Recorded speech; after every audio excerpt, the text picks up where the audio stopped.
जनसंपर्क करे के कारण एगो अंगना गेल रहिए तो लगभग 20 साल या 18-20 साल के या 22 साल के लड़की हेतै तो ओकरा देखा के एगो महिला मतदाता हमरा कहले चूँकि पंचायत में नाम खोलना कनी दिक्कत होइ छै जे भाईजी के वोट देबै कहलकै जे हम पूछलिए जे तू क्या कहै छी भाईजी के वोट दै लए 3 दिन पहले ओकरा कहलकै बौआ अहाँ जे एलिए 3 दिन पहले कहै छलै भाईजी के वोट देबै कहाँसँ कहलकै जे चाची हम बहुत छोट रही ओहि समय 14-15 साल हमार उम्र रहा साँझ के जे मंदिर से या कतौ से जाए आबी हमरा गाँव में लक्ष्मीनाथ जी के बहुत पावन मंदिर है और अपना आप में एगो बहुत सिद्ध पुरुष रहथिन सिद्ध पुरुष रहथिन तो कहलकै जे हम जब मंदिर लग तक आबै छलो ना तो एगो दुकान लग 8 गो 10 गो छड़ा मोटरसाइकिल से होर एम्हर ओम्हर सिगरेट पिए एम्हर करैया लेकिन 4-5 साल में वो चीज़ बंद भ गेलै अब हम सब 10 बजे रातों के जाए अबै छी ना तो हमरा सबके डर भय नहीं होइए।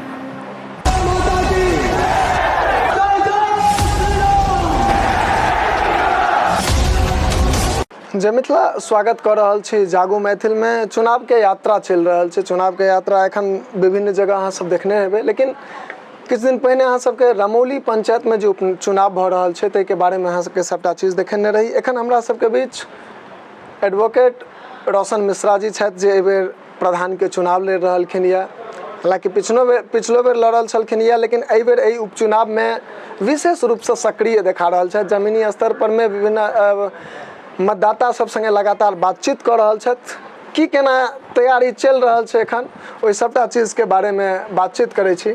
केहन लग रहल है एखन गाँव घूमि रहल छी सबटा चीज सबसे पहले अहाँ के जते दर्शक छथि हुनका सबके नमस्कार और धन्यवाद जे अहाँ मौका दिलिए हमरा संगे बातचीत के लेल।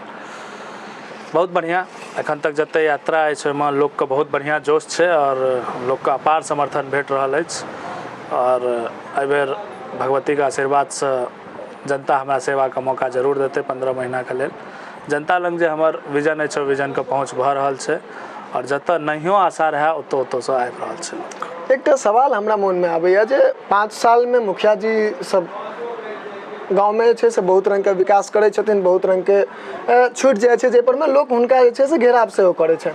हाल में हम सब एकटा रोसड़ा जिला समस्तीपुर जिला के रोसड़ा गांव के मोतीपुर के पूरा कवरेज केने रहिए बहुत रास विकास भेल रहे। एकटा मन में आदमी के शंका होइ छै जे 5 साल में जे काज नहीं भ सकले से 15 महीना में की सब संभव छै। देखियो अहाँ से हमरा पहले ओहि बात के विषय गप भेल रहा नियत अगर एकदम ठीक रहे तो 15 महीना बहुत बड़का चीज छै कोनो विशेष समय में। हम दूगो छोट उदाहरण दै छी। मान लिया योजना या नाला या सड़क रोड ये तो बनते अरे नहीं मुखिया जी बनेथिन तो समिति साहब बना देथिन नहीं तो जिला परिषद जी बना देथिन विधायक जी बना देथिन सांसद जी बना देथिन लेकिन मुखिया जब प्रधान हो गाँव को एडमिनिस्ट्रेटिव हेड से हो बिल्कुल ओकरा लग इहो पावर छै जे पंचायत में एज ए मुख्यमंत्री जना राज्य में ओकरा दिशा निर्देश तय करे के अधिकार छै तेनाहिते मुखियो लग रहे छै। अगर मुखिया जी के नियत ठीक रहते तो एडमिनिस्ट्रेटिव जो है शासकीय पावर वो बहुत बढ़िया जगह चल सके। उदाहरण हम दूगो चीज अहाँ के कहब जेना हमरा पंचायत में पंचायत सरकार भवन छै ठीक धीरे धीरे पंचायत सरकार भवन नीतीश कुमार जी के महत्वाकांक्षी प्रोजेक्ट रहे वर्ल्ड बैंक से लेल गेले आ सब पंचायत में बने छै जे प्रखंड से मॉडल पंचायत जी प्रखंड से एडमिनिस्ट्रेटिव हट के डिसेंट्रलाइज भ के पंचायत में आबो। हमरा पंचायत में हम दूगो छोट उदाहरण दे रहल छी। पंचायत सरकार भवन छै मुख्यमंत्री द्वारा राज्य सरकार कहलकै जे प्रखंड मुख्यालय से जे दूरी होइ छै लोक के काज नहीं भ पाबै छै तऽ आब पंचायते में ही काज हेतै और पंचायत का अपन एक कार्यालय छै ओकरा चलबै के छै। पंचायत के पदाधिकारियों देने छै जना कार्यपालक सहायक ओकर काज छै जे वृद्धा पेंशन या कोनो भी प्रकार के पेंशन समस्या संबंधी समस्या छै ओकरा देखै के लेल ओकरा साल में जे औठा लेबाक छै जे लाइफ सर्विंग सर्टिफिकेट की पेंशन भेटबाक चाही कि नहीं ओहि लेल लोक के प्रखंड जाय पड़े छै से पंचायत सरकार भवन से चलते। बिल्कुल राजस्व कर्मचारी एगो छोट छिन चीज छै लोक के रसीद कटवा पड़े छै दाखिल खारिज के समस्या छै लोक अंचल में जाय छै अंचल में अहाँ के ठीक से बात नहीं होता है और मुखिया जी अगर टाइट हथिन तो राजस्व कर्मचारी के हफ्ता में एक दिन पंचायत सरकार भवन पर बैसऽ पड़ते यह चीज तो हम लेकिन तै चीज के लेल तो आरटीपीएस काउंटर प्रत्येक पंचायत में बनल छै जी लेकिन ओतऽ पदाधिकारी बैसे कहाँ छै। हम एगो अहाँके एखुनका उदाहरण कहै छी एहिमे भेलै कि जहन एतऽसँ मुखिया पदच्युत भेलखिन तऽ उप मुखिया के प्रभार भेटलै तो गाँव के लोग चूँकि हम चुनाव के बादो हमरा लग जे केओ अबै छलै तऽ हुनकर हम समस्या के दूर करे के प्रयास करै छी। और हमरा अपनो कष्ट होइए जे बार बार प्रखंड जाय पड़ैए जे लोग पंचायते सरकार भवन पर क्या नहीं करेते। तो हम पूछलिए उप मुखिया जी के जे अहाँ पंचायत सरकार भवन पर कार्यपालक क्या नहीं अबैया, कहलत हे हमरो नहीं पता कतऽ छै। तहन पता लागल जे अनुमंडल पदाधिकारी के कार्यालय में वो टैग कैल छन। कहलत छोड़े नहीं छै। तुरंत हुनका संगे गेलो हम अनुमंडल पदाधिकारी लग, कहले जे आप काहे रखे हुए पंचायत के कर्मचारी को। तुरंत विदिन अ सेकेंड कल के अभी वकील साहब चिट्ठी बनेगा और अभी इसको हम यहाँ से विरमित करते हैं, आपके यहाँ जाएगा। तक बाद कार्यपालक कहले जे आपको रोज आना होगा। अब परिणाम एखन ई छै जे हफ्ता में चूँकि ओकरा नवादा पंचायत के सेहो प्रभार भेटल छै, हफ्ता में 3 दिन से 2 से 3 दिन वो आबै छै। अब लोग जे हमरा रास्ता में पूछे जे हमर पेंशन नहीं भेल, तो हम कहे जाओ अहाँ अपने पेंशन के लिए फोटो लिया, आधार कार्ड लिया, अहाँके ककरो सिफारिश के जरूरत नहीं है। तो नियत एकदम ठीक हेबाक चाही, किसान सलाहकार के हेबाक चाही। बीज के लेल जे लोग के समस्या होइ छै किसान के, या एखन समरसेबल या पंप के लेल होइ छै, मान लिअ प्रधानमंत्री के एगो योजना छै जे हर खेत के पानि पहुँचबाक चाही, ओहिके लेल अगर कोनो बात हेतै तऽ अहाँ किसान सलाहकार से अपना पंचायत में बात। लेकिन एखन तऽ मनुष्य के सबसे बेसी पानि के जरूरी भऽ रहल छै जे कते गाम एहन छै जेठमा पीबै तक के पानि नहि भेट रहल छै, नल जल वाला लगभग ओहि पर में निर्भर भऽ गेल छै। ओहो मुद्दा पर अबै छियै तऽ पंचायत सरकार भवन पर चलेनाइ नियत के बात छै। ओतऽ बायोमेट्रिक लागल छै, मुखिया जी कनि टाइट भऽ जेथिन तऽ ओकर दरमाहा रुकि जेतै कर्मचारी के। ओकरा बायोमेट्रिक लगा के टाइमली आबे के छै, चाहे वो पंचायत सेवक हो या दलित विकास मिशन के तहत महादलित के जते योजना छै ताहिके लाभ के लेल बैसे छै आदमी, सफाई कर्मचारी वाला एखन हेतै ग। तो एहिमे कोनो पाई के काज नहीं छै, कोनो योजना काज नहीं। मुखिया जी के नियत ठीक रहते एकदम पंचायत सरकार भवन सुचारू रूप से चलते, जनता के बड़ा आसानी से काज हेतै ग। जनता के प्रखंड मुख्यालय नहीं जा पड़ते, जन्म मृत्यु प्रमाण पत्र एतै से बनि जेतै, राशन कार्ड एतै से बनतै ग। तकर बाद कोनो छोट बड़ा नेता के काज नहीं हेतै ग, जे केओ मान लिअ ओहिमे चाहै छथि। दोसर उदाहरण हम अहाँके कहै छी हॉस्पिटल। हॉस्पिटल हमरा ओतऽ छै से अतिरिक्त प्राथमिक स्वास्थ्य केंद्र, वो कहियो नहीं खुललै। बिल्डिंग बहुत सुंदर बनल छै। अरे मुखिया जी सिविल सर्जन से बात करथिन, नहीं मानते तो प्रिंसिपल सेक्रेटरी प्रधान सचिव स्वास्थ्य विभाग से बात करथिन। एगो हम और बात कहब, एखने नीतीश कुमार हर जगह पर एम्बुलेंस देलकै, ठीक। तो ओहिमे अगर मुखिया जी पंचायत के इनिशिएट करथिन आ प्रधान सचिव से डायरेक्ट बात करथिन तो एगो हमरा पंचायत में एम्बुलेंस भऽ जेतै। आ एम्बुलेंस के समस्या के कारण बहुत लोग के प्राण रस्ते में रह जाइ छै, दरभंगा जाय काल में बहुत दिक्कत होइ छै। हमरा गाँव में APHC के सुविधा छै, अगर ओतऽ एगो एम्बुलेंस भऽ जेतै, ककरो तुरंत में कोनो एहन समस्या भेलै भगवान नहीं करैत तऽ तुरंत ओहि hospital Se free of cost जा सकै छै। ओहि काल ओकरा पाई के दरकार नहीं हेतै। तो मुखिया जी के नियत रहते तो प्रधान सचिव से भेंट करके कहथिन जे एगो हमरा APHC तऽ एम्बुलेंस दऽ दिअ, संगे संगे हॉस्पिटलो दो। एखने शिवराम पंचायत में भेलै उद्घाटन, एगो और पंचायत छै महीना में तऽ OPD चलै छै, हमरा पंचायत में क्या नहीं चलते। एहिमे तो कोनो योजना नहीं, कोनो पाई कमाई के बात नहीं छै, ये तो बिल्कुल नियत वाला बात छै। नियत ठीक रहते, अहाँ अगर ओतऽ जाके बात करबै, आफ्टर ऑल हम मुखिया हेबै तो हम पंचायत के हेड छियै, गार्जियन छियै, पंचायत ठीक से चलो ये हमर जिम्मेदारी छै। तो ई दूगो हम सबसे सटीक उदाहरण देलो जे एखन एकटा 2 महीना बहुत एकटा बात अहाँ बड़ी कहलियै जे मानि लिअ अगर जनता हमरा चुनै छथिन, हम मुखिया हेबै तऽ ई सबटा चीज के तंदुरुस्त करबै। डेफिनेटली अपना आपके क्षेत्र में जाइ छियै तऽ मानि लिअ एज नेता के रूप में अहाँ रिप्रेजेंट करै छियै या फिर एकटा समाज सेवक के रूप में? देखियो हमर एके मतलब रहैया जे हम सिर्फ सेवा का अवसर मांगि रहल छियनि। हम एतबी कहलियै जे सबके देखलियनि जे कि एखन उम्मीदवार छथि, विभिन्न समय के लेल एहि पंचायत में हुनका मौका भेटलनि काज करैके, ओ सुनहरा मौका भेटलनि जाहिमे ओ सफल नहीं भऽ सकलखिन। जकर बेस्ट एग्जाम्पल छै APHC के नहीं चलना है, पंचायत सरकार भवन के नहीं चलना है। एखन वर्तमान में नल जल पर सेहो बात भेलै, हम ओहू पर आयब, नल जल के जे समस्या भऽ रहल है। लेकिन हम सिर्फ 15 महीना ई चीज हम एहि दुआरे अहाँके 15 महीना मांगलियै।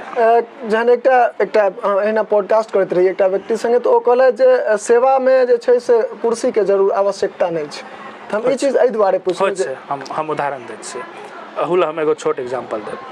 हमरा पंचायत में बहुत लोग के आधार कार्ड में समस्या छै, ये पता है प्रत्येक लगभग हर एक गाँव सबके जन्म या उपनाम या किछु दिक्कत होइ छै। हमरा लग बहुत लोग अबै छथिन जे बनवा दिए, तो हम जन्म मृत्यु सब बनवा दै छलियै। आधार कार्ड ले जहन पता केलियै जे बहुत लोग के सुधार करबऽ पड़तै, तो पता लागल जे ब्लॉक में होइ छै मात्र, और ब्लॉक में एक दिन भाड़ा खर्च कऽ के पहिले जेतै ओतऽ नंबर लगेतै, तकर बाद अगिला दिन या 3 दिन बाद नंबर भेटतै, फेर भाड़ा खर्च कऽ के आ बंद भऽ गेलै तऽ कोनो बात नहीं। 3 से 4 चक्कर लागि गेलै। तो हम प्रखंड का विकास पदाधिकारी का कहने रहिए, ऐसे पहले जो प्रखंड विकास पदाधिकारी है, जो आप मेरे यहाँ कम से कम 2 महीना या 3 महीना में एक बार कैंप लगा दीजिए आधार का, 1 दिन में सारा समस्या खत्म हो जाएगा। डिसेंट्रलाइज करने से फ़ायदा है, कल के हमारे हाथ में नहीं, जिला से होता है, वहाँ जाके बात कीजिए। तक बाद हम DDC से हो बात करने रहिएगा। DDC से हम 2 दफ़ा अलग अलग बात के लिए, एखन पटना में शायद ADM तनय सुल्तानिया, उनका अलग बात करने रहे, सर मेरे पंचायत में कल के हम आपकी बात पर नहीं चल सकते हैं, आप मुखिया जी के लेटर हेड से लिखवा के दीजिए। ठीक, वही टाइम हमारा कहीं अथी लाइक कर, कल के आपका व्यक्तिगत मामला है तो आप जाके करा लीजिए, प्राइवेट से कराइए। पब्लिक एट लार्ज के लिए तो मुखिया जी लिख के देंगे ना। सही बात। और ओकर किस दिन बाद हमरा सूचना भेटल जे आधार के लेल एगो सेंटर एले पंचायत में बने के लेल, वो महीना में चल गएगा। जहाँ ओतुका मुखिया इनिशिएट रहथिन त्या ओतऽ चल गए। रमौली में बने से लगभग 5 गो 6 गो पंचायत, 2 गो 3 गो प्रखंड के लेल, सकतपुर प्रखंड माथौर से कनिया आगू, अलीनगर प्रखंड के सुहत उदय सबका, और रमौली के लेल तो बेनीपुर के सजुआर, रमौली मकरमपुर के लेल लगभग 3 गो प्रखंड के जंक्शन छे। एतऽ जे आधार सेंटर रहते तो लोग के कते फायदा होते। आधार सेंटर खोले से एगो जेरॉक्स करे के कॉपी फोटो कॉपी के दुकान खुल जेते, 5 गो रोजगार भेट जेते। तो एनाहिते ना धीरे धीरे बदलाव हो। हम ही नहीं कहै बहुत बड़का बात है, लेकिन एगो छोट इनिशिएटिव आधार सेंटर खुल जाए से कते फायदा हेतै। एकटा चूँकि कनि दिन पहिने बारिश मुखिया का यह पावर होइ छै मुखिया के, तें जरूरी चीज। कनि दिन पहिने बारिश भेल छल, ओहि समय में अहाँ के गांव हमहूँ घूमल रही। जल जमाव के लगभग हर एक पंचायत में समस्या है, अहूँ के गाँव में या विशेष रूप से देखलहुँ या एहि चीज के अहाँ के प्रकार से देखे छियै, एकरा केना सॉर्ट आउट? देखिए एहि मामला में हम बहुत बात केलिए, एखने कहलिए मुखिया के पावर, अहू मुखिया के पावर हमरा जरूरत भेलै, हम जहने बात करे लगलिए। जल जमाव के समस्या बस्ती में आप सब जगह सब पंचायत में है, एक लेल दूर से लॉन्ग टर्म प्लान चलऽ पड़ते। एखन हमरा गाँव में मान लिअ 4 गो सड़क बनना है, प्रधानमंत्री ग्राम सड़क योजना के तहत डोमटोली से लऽ कऽ असुहत तक, और तक बाद जे छै से एगो मकरमपुर चौक से बनना है, एगो परमानंद कॉलोनी से। हम ये अदर पंचायत में, बिहार से बाहर के पंचायत में देखलिए जतऽ जतऽ बस्ती रहे छै ओतऽ तारकोल के या अलकतरा के रोड नहीं बने छै, ओतऽ ढलाई बनल। तो ढलाई बने से एक तो रोड के क्वालिटी खराब नहीं भेल, और पानि के निकासी के लेल नाला जे छै मिड में से बीच में से निकालल जा सके। हम जहन बात करैत रहिए एगो कॉन्ट्रैक्टर से बरानी के बात विषय में, जे ग्रामीण कार्य विभाग अहाँ सब करै छियै तऽ केना होइ छै, कहलथि सर घरे पर बैसल रहे छै, ओतै से इंजीनियर रीएस्टिमेट कऽ देलक आ वएह योजना चलै छै।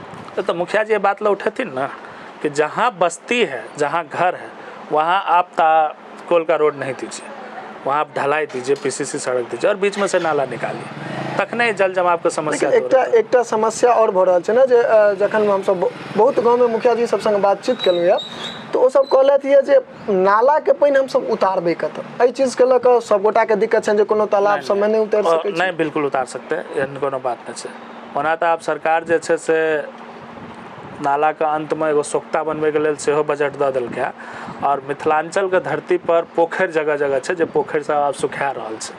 अगर नाले के पानि जेतै का ओतऽ सीवर ट्रीटमेंट प्लांट तक बाद अगर लागि जेतै तो ट्रीटमेंट प्लांट से फिर प्यूरिफाई भऽ कऽ पानि यूजो भऽ सकै। ई बहुत बड़का मामला छियै सर, हम एखन ओते समय नहीं छै जे ओते चीज के हम लोग के सजबाग देखेबै, लेकिन हम ई जरूर कहै छियै जे ई किछु एहन विजन अछि। हम मात्र जल जमाव के निकासी के लेल कहलिए, जखन रिटेंडरिंग हेतै हमरा पंचायत में तो मुखिया जी अगर अपन लेटर हेड से लिख कर देथिन, पथ निर्माण विभाग में या ग्रामीण कार्य विभाग में बात करथिन कि इस तरह से इनिशिएट कीजिए, जेई का बजा के एस्टिमेटिंग करे थे, तो डेफिनेटली ओहि दऽ नाला जेतै और जल जमाव के समस्या दूर हो जेतै। बाकी एखन पानि के सेहो बहुत बड़का समस्या हमरा पंचायत में भेलै।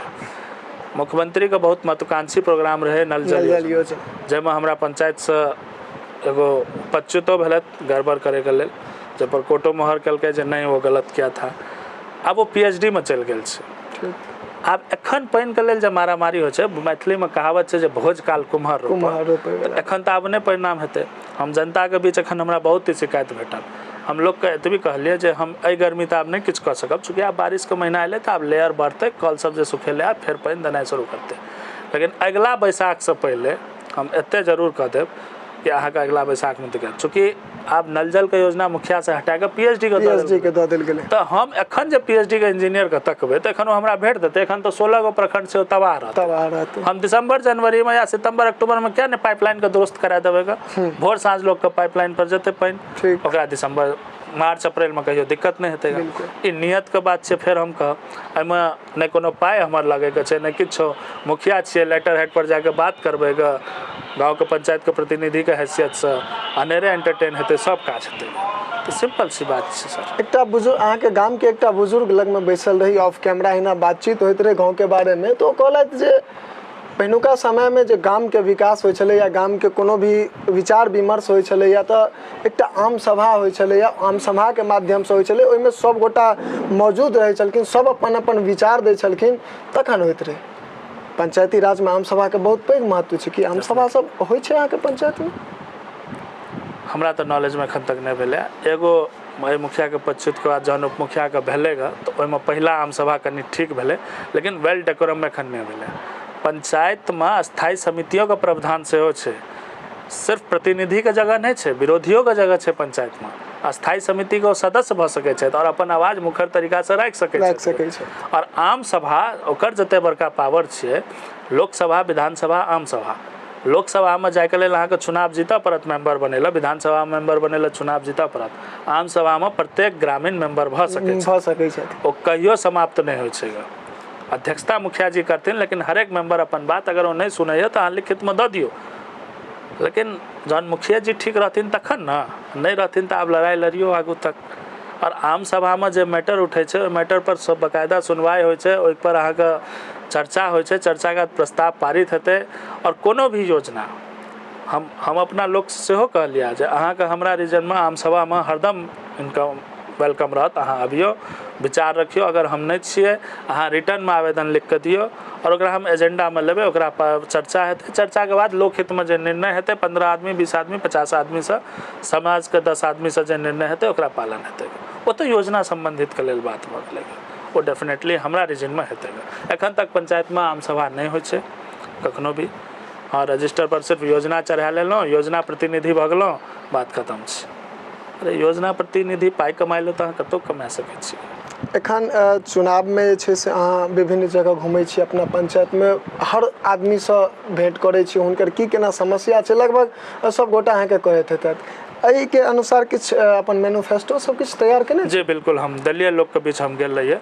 हम सबसे पहले कहलिए जे समय हमरा कम यऽ, हम बहुत बड़का चीज तऽ नहीं दऽ सकब, लेकिन गार्जियन के जे भूमिका होइ छै सबके सम्मान और प्रतिष्ठा देनाइ वो हम जरूर देब। हमर सबसे पहला एजेंडा यऽ जे पंचायत सरकार भवन के 15 दिन के अंदर में चालू करा लेना है। उसके बाद हम हॉस्पिटल के लेल देखबै जे हॉस्पिटल चालू है। जल जमाव के समस्या जे छै ओहिके लेल और नल जल के लेल हम लगभग 2 से 3 महीना मंगलिया जे नल जल के हरेक कोना में पंचायत के हरेक घर के लोग के पास नल जल के लेल टोटी जेतै जतऽ पाइपलाइन पर पानि भेटतै। जल जमाव के जतऽ समस्या छै ओ जल जमाव के समस्या के सेहो दूर करे के हम पूरा प्रयास करबै। और बहुत किछु एहन समस्या छै जे हम अपना घोषणा पत्र में देलिए लोक के बीच। एगो बहुत सिंपल बात कहलिए, अहाँ मुखिया के बात कहलिए, कबीर अंत्येष्टि योजना छै। बहुत लोग मुखिया के शायद बुझलो हेतनि कि किछो नहीं, सरकार हर बीपीएल परिवार के अंतिम संस्कार के लेल 3000 रुपया दै छथिन। हमरा गाँव में लोक के एखन तक भेटबे नहीं करे छै। अरे हम मुखिया जी के जेब से थोड़े नंबर बात कह रहल छी ऑन कैमरा। बिल्कुल एखन तक किनको नहीं भेटले नहीं ना। पिछला अगर आप 4-5 साल का रजिस्टर उठा के देख लियो अहाँ, माफी के साथ चूँकि कनी हिंदी बजा जाए छै हमरा से, हमर बचपन ओतै रहलै। पिछला 5 साल में देखबै बीपीएल परिवार में अगर केओ मरि गेलै है कबीर अंत्येष्टि के पाइ नहीं भेटलै और सरकार कहै छै जे हम पाइ देबै। कफन के पाइ सरकार दऽ रहल छै। मुखिया जी के अगर नियत ठीक रहतै ग, ऐसे बड़का मदद ककरो की हेतै ग?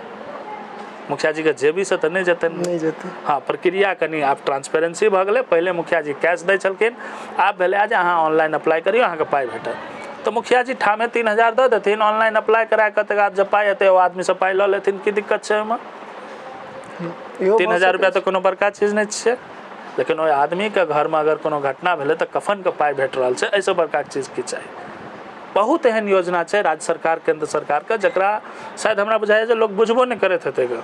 मुखिया तो सिर्फ योजना द्वारे बने छथिन। एखन 1 साल में एगो चीज हमरा पब्लिक से बड़ा नीक मैसेज भेट रहल यऽ जे पाइ कमाई द्वारे नहीं, पाइ कमाई ले किछु नहीं भेटतै।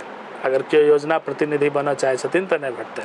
हाँ, विजन की छै से बात करो थे। बात कर ले हम एगो छोट एग्जाम्पल और दऽ रहल छी। हमरा गाँव में मुखिया के पावर लऽ कहलिए, हमरा गाँव में दुर्गा पूजा के समय में एगो सरकारी स्कूल में जो बच्चा सब राशन अबैत रहे चावल चोरी भेलै। हम पाइ कमाई के बात पर कहै छी हमर नियत की रहेगा। हमरा कतौ फोन आयल जे छुट्टी के दिन देखियो पिकअप लागल छै और ओहि पर बोरी लोड भऽ रहल छै। हम गेलिए, हम वीडियो बना के फेसबुक लाइव के लिए पूरा। तकर बाद वो पकड़ायल गेलै, STO BDO से फोन एलै, BO से, तकर बाद BO एलै, कार्रवाई भेलै। ओहि समय में हमरा मैनेज करे ला बहुत बढ़िया रकम के ऑफर भेल। इहो भेलै जे भगवती मंदिर पर दऽ दही। हम कहलिए बेईमानी के पाइ किया।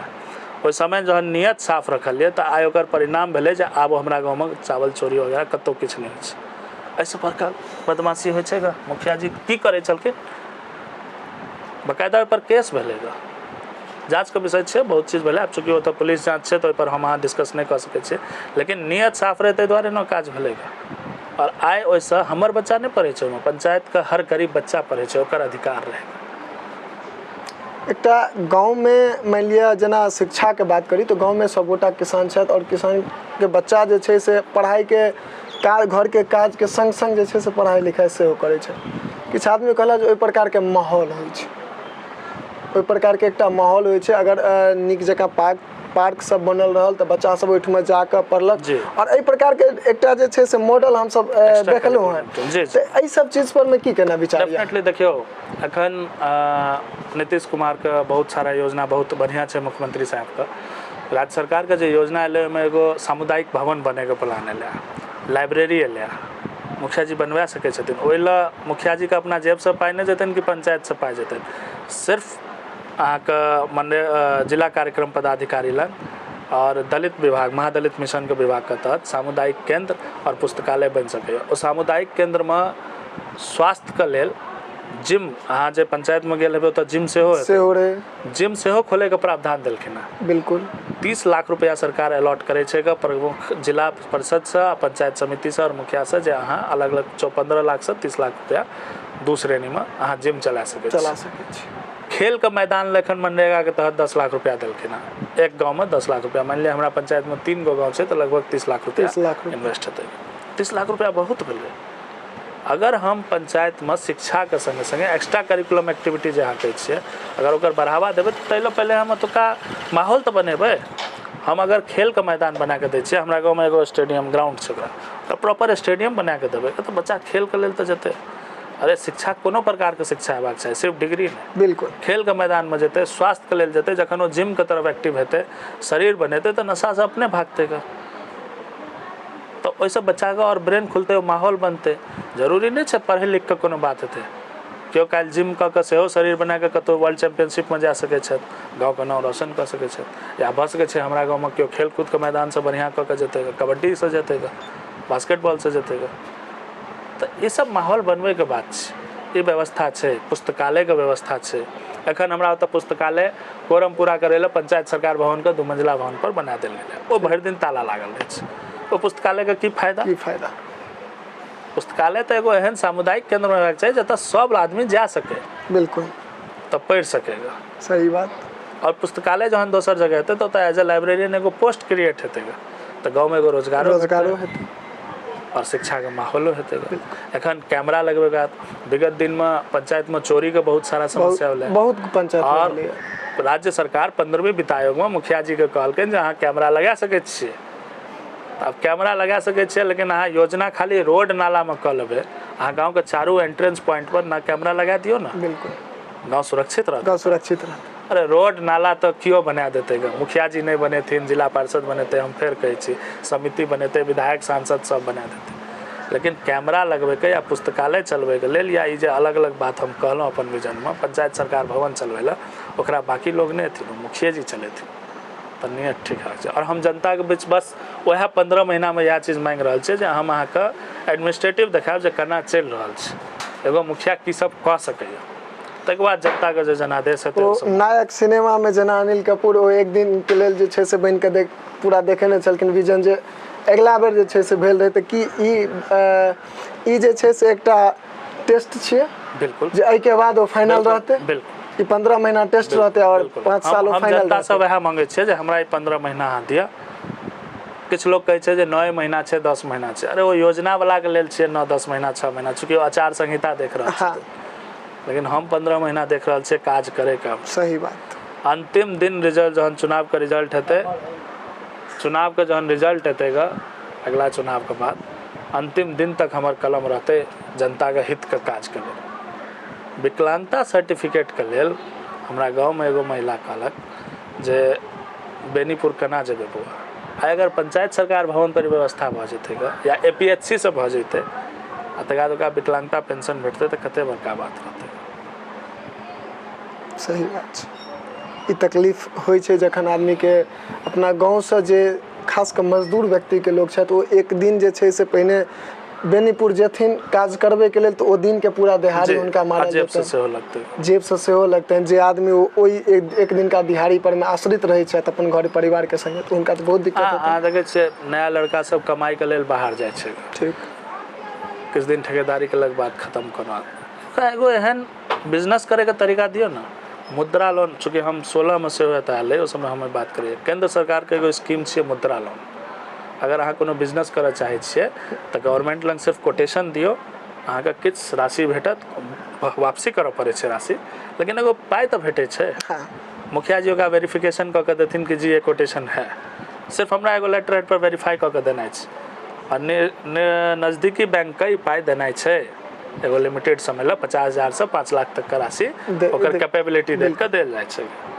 तो जहन आर्थिक रूप से एगो आदमी के अगर हम ई दऽ देलियै, मदद करा देलियै, एगो हमर साइंस अगर ई भऽ गेलै तऽ ओकर एगो रोजगार के सहायता हेतै। और एगो जहन ओ अपन कोनो व्यवसाय खोलतै तऽ ओ बात कोनो भी खटाले खोले के लेल छोट छिन एगो 4 गो महींसे रखतै, ओहो तऽ एगो व्यापार छै दूध के।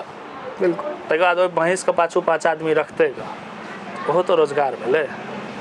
तो ई बहुत छोट छोट चीज छै, बहुत हम ई अहाँके जे ई विचार छै से मानि लिअ हम अगर वीडियो में जे देखाबऽ चाही तऽ कतेक हम देखा सकै छी, चूँकि अहाँके जे प्रकार के विचार यऽ अहाँके ओ दूरदर्शी वाला विचार यऽ, आगामी के विचार छै, केवल 15 महीना नहीं, वो लंबा प्रोसेस के परिणाम लंबा छै। लेकिन आदमी देखियो पंचायत में जनता के एकेगो चीज रहे छै जे अहाँ प्रयास के लिए, हम जनता के वह कहलिए 15 महीना में हम कम से कम 2 काम तो हम जरूर करा देंगे, चाहे पंचायत सरकार भवन, हॉस्पिटल। और हमार प्रयास रहत जे जल जमाव के समस्या के सेहो हम मास्टर प्लान के तहत करी। सिर्फ रमौलिये नहीं, किशनपुर के 12 नंबर वार्ड में बैसाख महीना में तब पानी रहे छै। एहि बेर तो मुखिया होते के बनल रहे 3 साल, क्या नहीं निकलवा देलखिन। सिर्फ हल्का होता एगो नाला चीर के आगू लऽ के जाय के रहे, चूँकि योजना में पाई कमाई के रहन तो कोनो नाला कतौ बन गए या घाट बन गए। आब घाट के यूज हो जल्दी, घाट के एक दिन छठ में हो, वो तो अहाँ मनरेगा से बना देतियै। मनरेगा में तो खूब पाई छै, जते करा सके, चूँकि मनरेगा में कनि पाई डिले से अबै छै तो मुखिया जी के जेब नहीं भरतन, ताहि दुआरे वैसे नहीं भेलै। 15वीं अखष्टम से ही योजना हो गई। अरे 15वीं अखष्टम से अहाँ नाला बना न दियो, लोग के निकल जेतै, वो समस्या दूर भ जेतै तो हमेशा के लेल ठीक रहतै। अहाँके पंचायत में लगभग मतदाता कतेक हेथिन? मतदाता बाय पोल ओना करै छथिन 2000 के लगभग 4-4.5 हजार पंचायत में, माफी पंचायत में लगभग 9000 के 8 से 9000 छै, जाहिमे लगभग 4000 पोलिंग फ्रेश चुनाव में होइ छै। कोनो भी एकटा एहन स्थल छै गाँव में मानि लिअ जे जतऽ जे छै से केओ आबै छथिन तऽ ओहिठमा आरामसँ शान्तिसँ बैसि सकै छी, या ओहन प्रकार के कोनो विकसित जगह? वर्तमान में हमरा पंचायत में एगो किशनपुर में पुस्तकालय छै, लेकिन वो रोड साइड में छै। ओहो पुस्तकालय सिर्फ पुस्तकालय छै, पुस्तक एको गो नहीं छै ओतऽ, बुझलियै। तो नावे के लेल पुस्तकालय छै। और रमौली में पंचायत में और कतौ बैसै के लेल कोनो आरामगाह एहि तरीका के या सम्मानित जगह नहीं छै, या कम्युनिटी सेंटर जकरा कहलिए ओ नहीं छै कतौ भी बैसै। ओ रहै छै तऽ बड़ी नीक रहै छै, सब गोटा बैस के अपन विचार सब। जी जी जी। गाँव के लॉ एंड ऑर्डर केहन छै? वर्तमान में अहाँ गाँव घूमियो, बहुत बढ़िया छै। जहन हम एतऽ आयल रहिए तऽ बहुत दिक्कत रहेगा। और हम एगो वाकया पंचायत के लोग के संगे सेहो शेयर करऽ चाहै छियै। परसू वोट मांगे के मांगना नहीं, मतलब लोग से जनसंपर्क करे के कारण एगो अंगना गेल रहिए, तो लगभग 20 साल या 18-20 साल के या 22 साल के लड़की हेतै गा। तो ओकरा देखा के एगो महिला मतदाता हमरा कहले, चूँकि पंचायत में नाम खोलना कनी दिक्कत होइ छै, जे भाईजिए के वोट देबै। कहलकै जे हम पुछलिए जे तू क्या कहै छी भाईजी के वोट दै लए। 3 दिन पहले ओकरा कहलकै बौआ अहाँ जे एलिए 3 दिन पहले कहै छलै भाईजी के वोट देबै कहाँसँ। कहलकै जे चाची हम बहुत छोट रही, ओहि समय 14-15 साल हमर उम्र रहे, साँझ के जे मंदिर से या कतौ से जाए आबी हमरा गाँव में लक्ष्मीनाथ जी के बहुत पावन मंदिर है एतऽ और अपना आप में एगो बहुत सिद्ध पुरुष रहथिन सिद्ध पुरुष रहथिन।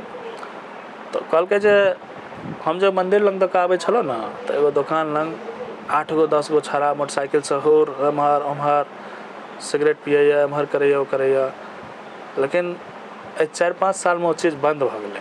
अब हम सब 10 बजे राइतो के जाय अबै छी ने तो हमरा सबके डर भय नहीं होइया। हमरा लेल वो सबसे बड़का खुशी रहेगा कि ओकरा ये आशा बुझेल है कि नहीं ये चीज़ नहीं होना चाहिए। और पंचायत जाने छै बात का, पंचायत में अहाँ जाके पुछियोगा ऐसे पहले का समय की रहे पंचायत में, ककरा ने की परेशानियाँ कतऽ की नहीं हो। हम पहले कहलहुँ 16 से 18 हमर थाना के रजिस्टर उल्टा के देख लेबै ग, केस होइ छलै ई होइ छलै ग। ताहिके बाद धीरे धीरे कम भेनाइ शुरू भेलै और एखनो किछु समस्या छै, लेकिन वो समस्या धीरे धीरे दुरुस्त हेतै। तो लॉ एंड ऑर्डर इस हमरा अपने आप में ये बात पता लागल कि नहीं आब हमर परिणाम जे किछु है, चुनाव जीतना हारना अपना हम 2 बेर चुनाव में रह गए कनिए वोट से, लेकिन हारे के बादो हम लोग के बीच में संपर्क में रहलिए और केओ ई नहीं कह सकै छै जे रोशन को तो हम काज करबे लए गेलिए तो मना केलखिन। भेनाइ नहीं भेनाइ बादक विषय छै, लेकिन हमार प्रयास में कतौ कोनो दिक्कत नहीं रहलै। जे भी आप दर्शक देख रहल छै, चूँकि वीडियो लंबा भऽ जेतै तऽ कनि सेहो समय के सेहो सीमा राखऽ पड़तै। जे भी जनता देख रहल छथि अहाँके पंचायत के अहाँके क्षेत्र के की कहऽ चाहै छनि, हुनका की संदेश देबऽ चाहै छियै? पंचायत के जते लोग छथिन ओ विगत 8 साल से हमरो देख रहल छथि एतऽ, और हमर व्यवहार और हमर जे विजन अछि ओहि पर अहाँ सब अपने निर्णय लऽ सकै छी जे एहि बेर भाई भतीजावाद हमर संबंधित छी, हमर कुटुम्ब छी या हमरा व्यक्तिगत कोनो मतलब या एहिसँ ऊपर उठि कऽ 15 महीना के लेल एक मौका दियौ। पंचायत का आदर्श पंचायत बनेनाइ अछि। विधि व्यवस्था जेना ठीक छै ओ विधि व्यवस्था के ठीक रखे के छै और भविष्य पंचायत के बहुत बढ़िया बनबै के छै। चाहे वो पढ़ाई लिखाई के मामला हो या आदर्श पंचायत के लेल जे क्राइटेरिया छै ओ चीज के लेल 15 महीना में हमर प्रयास के बाद अहाँ सब परिणाम देबै। चूँकि बाकी सब उम्मीदवार के मौका भेटलै और सबके 5 साल के लेल जनादेश भेटलै, लेकिन अपन कारण से अपन कमी से वो सब 5 साल पूर्ति 2 गो नहीं केलथि, एगो 5 साल अपन रहलथि ग अलग पद पर। हम सिर्फ 15 महीना मांग रहल छियै जनता से। एक बेर हमरा पर विश्वास कऽ कऽ 3 नंबर पर कलम दबा छाप कऽ बटन दबाइयो और रमौली के भविष्य के लेल ये बटन दबत 15 महीना के समय दियौ। एहिके लेल हम अहाँ सबके आभारी रहब। हम सब विभिन्न चुनाव में छै से मानि लिअ देखै छी आरोप प्रत्यारोप होइत रहै छै। पंचायत चुनाव में सेहो आरोप प्रत्यारोप शुरू भऽ गेल छै। हालांकि ई चीज नव छै पंचायत के लेल जे हम सब गाँव में जाकर कैमरा ऑन करै छी और वो सबटा चीज अहाँ सबके देखाबै के कोशिश करै छी। पहिने ई सब चीज नहीं रहे और गाँव के लोग के लेल ई सबटा चीज नव छै, तो वो चीज अहाँके देखाबै के कोशिश करै छी। मुखिया जी संग बातचीत करै छी जे हुनकर मन में की केना विचार छनि, कई प्रकार के विचार छनि, ओ पंचायत के आगामी कई प्रकार से जे छै से उन्नति के दिशा में लऽ जाय चाहै छथिन। ई सबटा चीज बातचीत के माध्यम से अहाँ सबके देखाबै छी। केहन लागल अहाँ सब कमेंट में अवश्य बतायब। संग संग चाहब वीडियो के सब गोटा शेयर कर ली। एहि के संग जय मिथिला जय हिंद। शेयर करिए, इनकर पंचायत में जते वीडियो छै सब गोटा शेयर करियौन। बिल्कुल।